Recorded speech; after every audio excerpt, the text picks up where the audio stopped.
เป็นเส้นสีขาวดูสะอาดปรารถนาผูกคอแขนเอิ้นอ้อยขวัญฝ่ายนั้นล้วนควรค่ามุ่งคุณ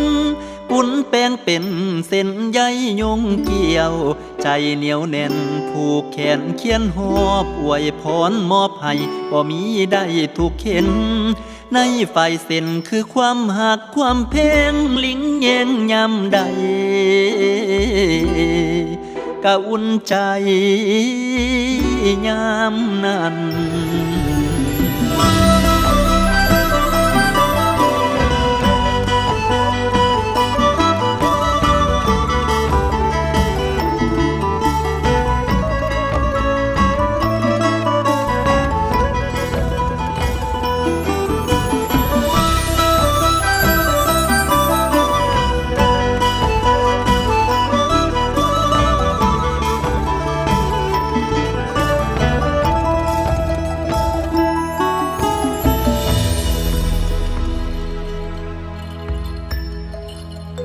จักว่าศรีสวัสดิ์ลำได้กำเนิดชีวา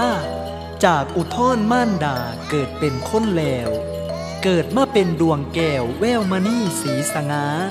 สืบวงศาต่อเงาขวัญเจ้าอย่าห่างคิง